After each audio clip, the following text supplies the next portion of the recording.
Hey, what's up guys? It's me again, back with another action figure review. And today I'm going to be having a look at the Black Series Star Wars Heavy Infantry Mandalorian. This is of course from the show The Mandalorian from Disney+.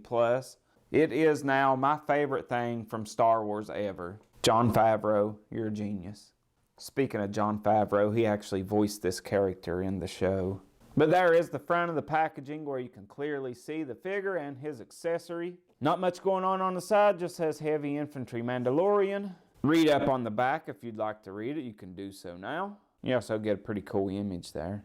Not much going on this side either, just says D2 Heavy Infantry Mandalorian. Black top, BS on the bottom, and there is the front again. So I will take a second, get this Mandalorian out of his plastic prison so we can have a closer look at him. Okay, our Heavy Infantry Mandalorian is out of packaging, and to his highest point, he stands exactly 6.5 inches tall. And for his accessories, or accessory I should say, you get his jetpack, and it is connected to his heavy blaster rifle, connected with this segmented piece here. I like the look of this. This heavy blaster looks good. I like how they painted the end of it blue, like it's seen some use. This part has a good sculpt, but the color of it is just the plastic. I may actually go in and paint that with a gunmetal gray. I think that would make it look a lot better. This piece here definitely makes it look cheap, so I'm definitely going to go in and touch this up with some gunmetal gray paint. But overall, it is a nice accessory. I think if you're only going to get one accessory, this is a doozy of an accessory. That's all for his accessory. Now we'll compare him to a few other figures. Here he is with a couple other Black Series figures. On the left we have the IG-88, and on the right we have the Off-World Jawa. I want to get that IG-11 from The Mandalorian, but SH Figuarts actually announced that they're doing one, so I'm going to hold off for that one. Even though Black Series actually did do a fine job on this droid. And now here he is compared to the SH Figuarts Stormtrooper on the left, and on the right we have the Mafex Rogue One Darth Vader.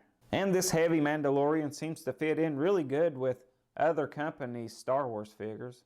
And finally, here he is compared to the Hot Toys Groot. So that's all for the accessories and comparisons. Now we'll move on to the actual action figure. But before we do, I do want to show this backpack. It didn't come with any effects or anything, but there are some portholes here, and if you have any other blast effects sitting around, you can see if they'll fit. I'm not sure what these ones came from. I don't really remember. Maybe a Revoltech War Machine or Figma Iron Man. I don't really remember, but they do actually fit in there. They look really good too. Fit nice and snug, so you can have some cool blast effects coming out of there. I know other people were using Marvel Legends Iron Man effects as well. They peg in also. And aside from the backpack, they also will fit in his flamethrower. That's better than nothing. Looks pretty cool. I actually like these much better coming out of the jetpack though. I think that looks really nice. Alright, now for the meat and potatoes of this video, the actual action figure. And I have to say, I don't collect a lot of Black Series figures. This is like my third one. But man, Hasbro keeps on improving. Same with their Marvel Legends line.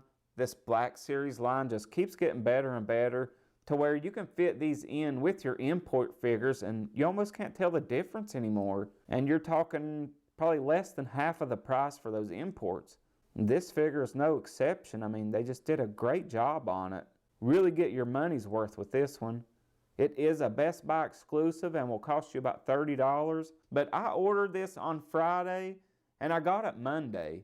They wasted no time whatsoever getting this shipped out to me.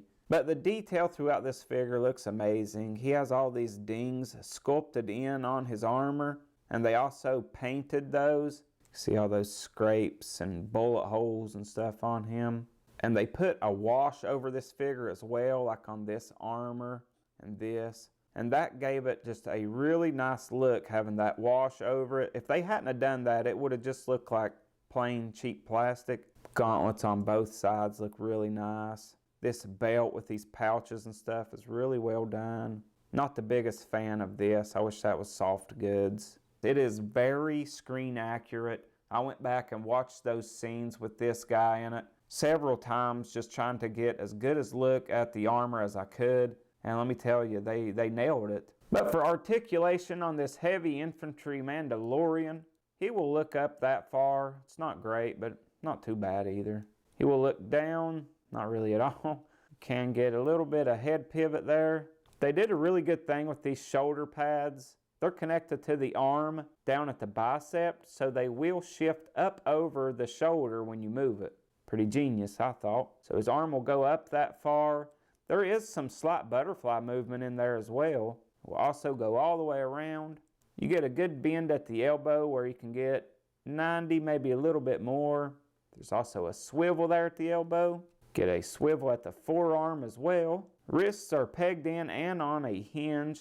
He has an ab crunch, but doesn't move very well. You know, it goes back very little, forward again very little. Legs will kick forward that far. They get caught on his heavy Mandalorian butt and this cloth, so they don't really kick back. But for a big dude, he can do the splits. You can also see his camel toe when you do the splits. They probably should have just continued that armor piece there. Boy, that was weird, wasn't it? I just rubbed all over his camel toe. Anywho, he does have upper thigh swivel. It's very tight, so be careful with that. Really nice double bend at that knee. Feet will go back that far. They don't go up very far because of that little armor piece, but you do get some really good ankle pivot as well. So overall, I say for a bulky armored figure, articulation is pretty good as well. But I'm going to pose this guy up now. We will wrap this review up. Alright, so there is our Black Series Heavy Mandalorian, all posed up, taken to the air with his BFG. And I can't praise this figure enough. I mean, for $30, it fits right in with your $60, $70 import Star Wars figures. Not to mention, it's from the best Star Wars thing ever, The Mandalorian. So this is a heavy recommend for me. Not that that means anything. But that is all I have for this one. I hope you guys enjoyed this unboxing and review. And I will see you guys next time. Have a good one. Bye for now. This is the way to Starbucks.